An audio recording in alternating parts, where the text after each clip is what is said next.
Hello, peeps. It's your girl, Ozie Ejiofor. I ran into this and I thought it wise to share.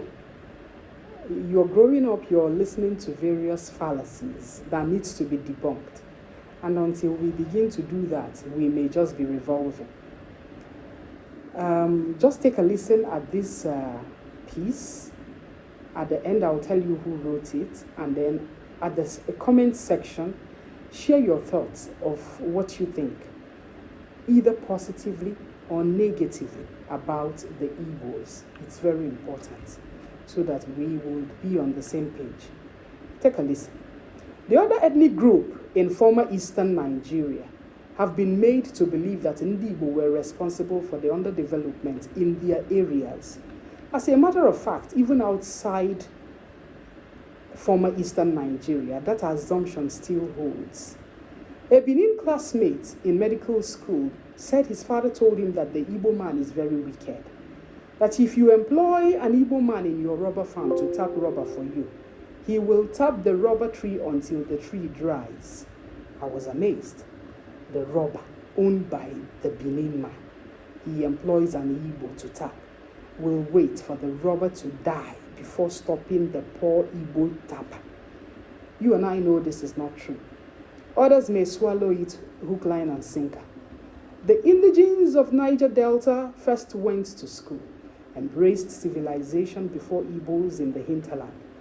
They were better prepared for civil service and white-collar jobs, as at the time, Ndi Igbo were still hunting rabbits and farming in bushes. As at the time, Reverend Hope Waddell came to Calabar about 1846. The Obong of Calabar and the family were already trading with the Europeans and keeping records, so they had education.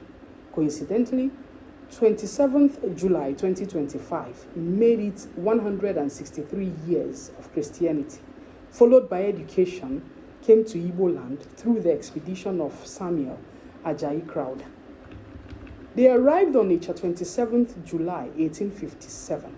This brought about evangelization on both banks of Niger Asaba on the left and Bank of Niger on the left and Onitsha on the right. First, Europeans, Portuguese arrived Nigeria, Ishekiri and Benin Kingdom in 1485, long before slave trade. Even with this, the Delta Igbos embraced education more than the Benin, Urobo, and the Ishekiris after 1857. When Midwest was created out of the Old West region in the 60s, of the 12 permanent secretaries that left Ibadan to Benin, the new capital, 9 were Delta Igbos.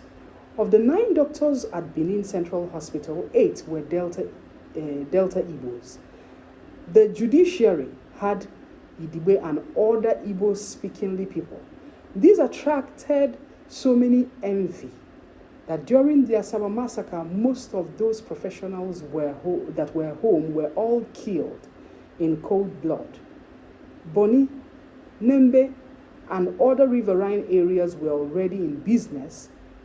There are many like that. In that former eastern Nigeria where the minorities were marginalized, the first African principal of MDGs on Onitsha was S.J. Koki from Opobo. The first African principal government college, Umuahia, was Erikosima Kalabari.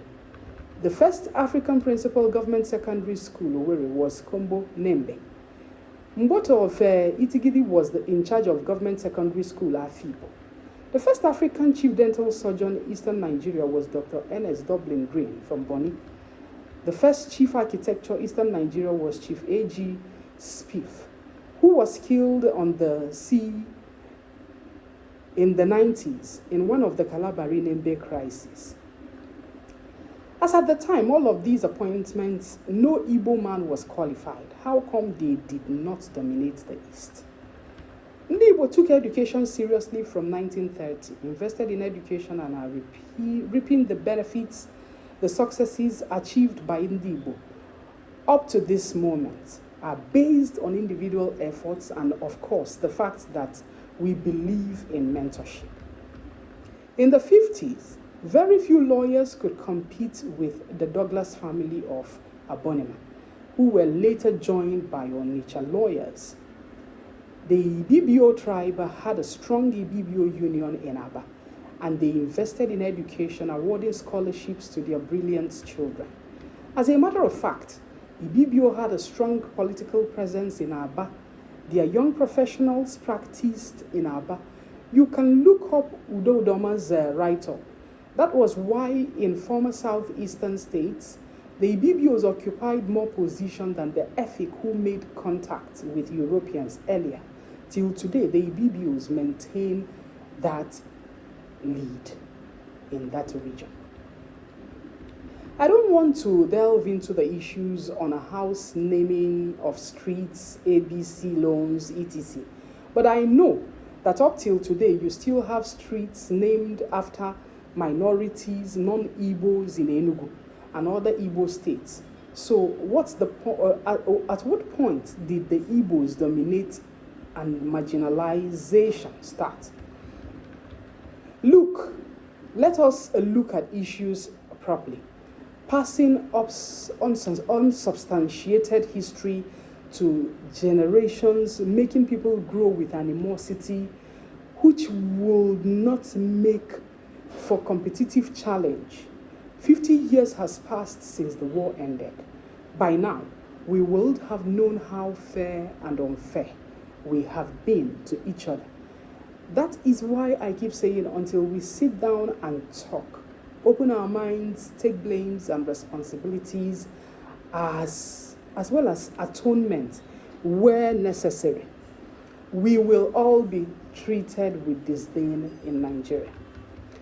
The North, and even Obasanjo, had always said that liberated Niger deltas from Ndi Igbo, that they liberated Niger deltas from Ndi Igbo. Average Hausa man will say, Dukkansu Nyamrine. All of them are Nyamri. That's what the meaning is. When brothers fight and kill themselves, an outsider benefits from what they leave behind.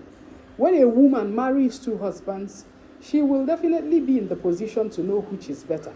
The world over is competitive. No tribe group is more intelligent. Every individual group strives to survive, overcome the disagreement, the disadvantages. I don't want that noise today. Overcome the disadvantages nature has placed in the environment. Ndi Igbo may look aggressive in their quest for survival, but are not ruthless. Ndi Igbo believe in live and let's live. Until we unite and challenge our common adversaries, we will go down, one by one, and finally, all of us will be conquered. Once again, happy 163 years of Christianity that brought education to Igbo land. Like I said, this is written. We just can't take all the blame, even for misdeveloped minds. This is written by www.oblongmedia.net. Is either it is called oblongmedia.net or www.oblongmedia.net. Well, like I said, I'll leave you to deal with your conscience.